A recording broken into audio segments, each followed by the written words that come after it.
쉽게 읽어주는 라니입니다. 네, 우리 저번 시간에는 모세가 이제 이스라엘 백성들한테 엄청 욕을 먹었어요. 왜냐면 하나님이 시킨 대로 했는데 이스라엘 백성들이 이집트에서 이제 노예 생활을 청산하게 된 게 아니라 오히려 더 심하게 고생을 하게 돼가지고 이제 모세와 아론에게 막 불신이 가득 차게 된 거죠. 그래서 이제 모세가 하나님한테 와가지고 어찌하여 저에게 이런 일을 하셨습니까? 막 이러면서 막 불평을 하고, 저는 진짜 말도 잘 못하고 너무 힘듭니다. 이렇게 징징거렸어요. 그랬더니 이제 하나님께서 우리 모세에게 어떻게 말씀을 하시냐면요, 오늘은 출애굽기 7장을 한번 읽어볼게요. 여호와께서 모세에게 말씀하셨습니다. 나는 너를 파라오 앞에서 마치 하나님과 같게 할 것이다. 그리고 내 형 아론은 너를 위해 대언자가 될 것이다. 내 형 아론에게 내가 너에게 명령한 모든 것을 말해주어라. 내 형 아론은 파라오에게 이스라엘 백성을 그 땅에서 내보내라고 말할 것이다. 자, 하나님께서 모세에게 다시 한번 그의 사명을 확인시켜 주시는 거예요. 막 말주변이 없다고 걱정하는 모세에게 대변인을 세워줄 테니까, 아론에 있으니까 너는 걱정하지 말라고, 내가 너를 파라오 앞에서 하나님처럼 되게 해줄 것이다. 이렇게 강력한 권위를 모세에게 주심으로써 모세가 담대한 용기를 갖도록 도와주시는 장면이에요. 그러나 나는 파라오의 고집을 그대로 두고 이집트 땅에 많은 기적을 일으킬 것이다. 그럼에도 파라오는 내 말을 듣지 않을 것이다.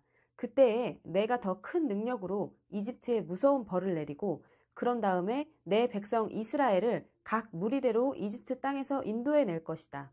내가 나의 큰 능력으로 이집트에 벌을 내리고 이스라엘 백성을 그 땅에서 인도해 낼 때에야 비로소 이집트 사람들은 내가 여호와인 줄을 알게 될 것이다. 모세와 아론은 여호와께서 명령하신 대로 했습니다. 모세와 아론이 파라오에게 말을 했을 때 모세의 나이는 80살이었고 아론의 나이는 83살이었습니다. 이렇게 하나님께서 모세가 겁먹지 않도록, 당황하지 않도록 그 앞으로 일어날 일에 대해서 다 상황을 미리 알려주시는 거예요. 이렇게 진짜 세심하시고 자상하시다니까요, 우리 하나님이. 여호와께서 모세와 아론에게 말씀하셨습니다. 파라오가 너희에게 기적을 요구할 것이니 그러면 모세는 아론에게 지팡이를 파라오 앞에 던지라고 말하여라. 그 지팡이가 뱀으로 변할 것이다. 그리하여 모세와 아론은 여호와께서 명령하신 대로 파라오 앞으로 나아갔습니다. 아론은 자기 지팡이를 파라오와 그 신하들 앞에 던졌습니다. 그러자 지팡이가 뱀으로 변했습니다.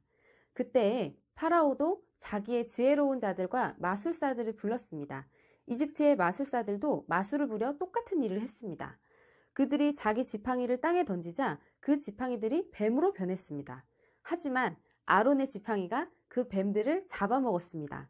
그러나 파라오는 고집을 부리며 모세와 아론의 말을 듣지 않았습니다. 여호와께서 말씀하신 그대로였습니다. 저는 이 마술사들이 똑같이 모세처럼 이렇게 지팡이를 뱀으로 만들었다는 사실이 좀 놀라운데요?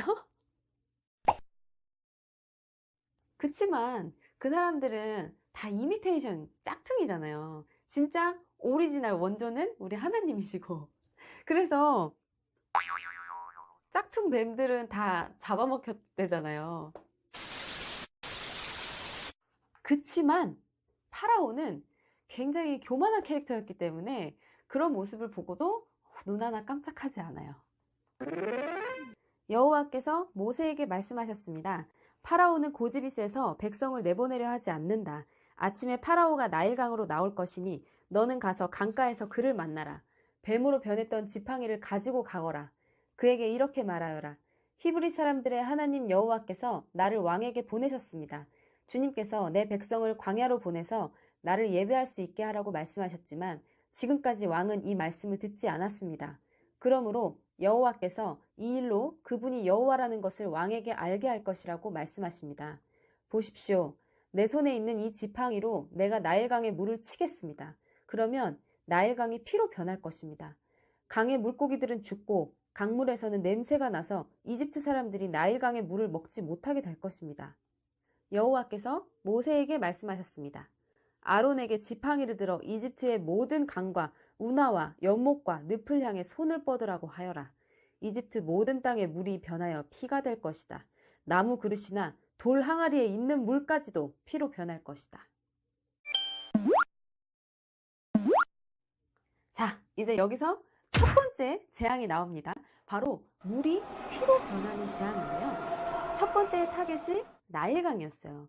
나일강은 이스라엘 백성들, 그러니까 히브리 사람들의 수많은 아기들이 그 나일강의 산채로 버려졌죠. 파라오의 명령 때문에, 그죠? 바로 모세가 그 비극의 산 증인이잖아요. 그래서 이스라엘 백성들을 구원하시기로 마음먹으신 하나님께서 이집트 왕에게 보란듯이 그 나일강에다가 저주를 내리신 거죠. 약간 히브리 사람들을 대신해서 복수해주는 느낌? 그리고 또 이집트 사람들은 그 나일강을 굉장히 신성하게 여기고 또 우상을 숭배하는 곳이기도 했고요.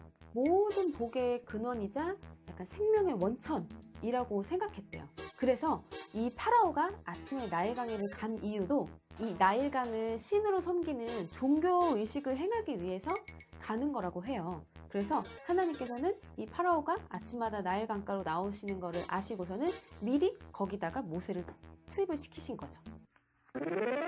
그리하여 모세와 아론은 여호와께서 명령하신 대로 했습니다.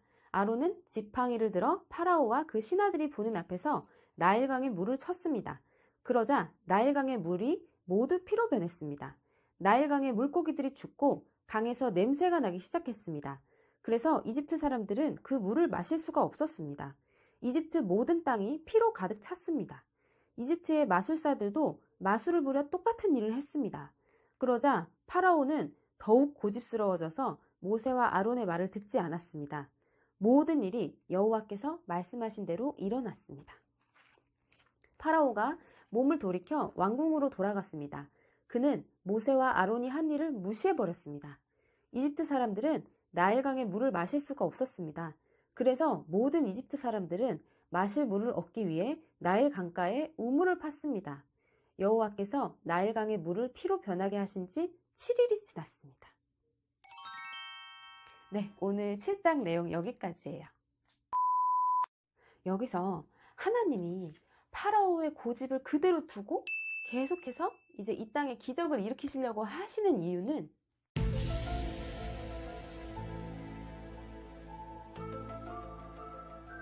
이 모든 일을 통해서 이집트 사람들에게 여호와 하나님을 알리시려고 하시는 거예요.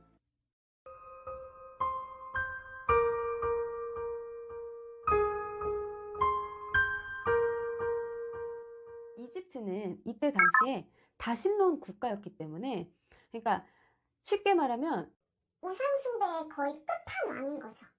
그리고 그 당시에 이 이집트는 완전 세계 최강국이었거든요. 지금으로 따지자면은 미국보다도 더 강한 나라였어요. 왜냐면 막 과학기술과 막 건축기술도 진짜 엄청나서 지금으로부터 약 3000년 전에 있었던 나라인데도 불구하고 거의 막 진짜 고층 빌딩 수준의 높이에 그 피라미드를 건축할 수 있었던 그런 기술력을 가진 나라였단 말이에요. 문명도 굉장히 많이 발달했었고, 그래서 그 대단한 나라에 여러 신을 섬기면서 정작 하나님은 알지도 못했고 이렇게 무시하고 조롱했던 그 애굽의 왕 파라오에게 하나님께서 자신의 어떤 그 존재감을 뿜뿜 드러내시고 그 위대함을 이집트 사람들에게 다 알리시려고, 알게 해주시려고 이렇게 하나님께서 이제 앞으로 뒷장에서 이제 계속적으로 나올 거지만 좀 굉장히 이렇게 스케일 크게 좀 이렇게 준비를 하신 거예요. 그래서 앞으로도 지금 이제 오늘은 첫 번째 재앙만 나왔는데요. 이제 앞으로 뒤에 9가지의 재앙이 더 남았어요. 그래서 우리 다음 시간도 기대 많이 해주시고요. 오늘도 영상 시청해주셔서 감사합니다. 다음 시간에 또 만나요. 안녕.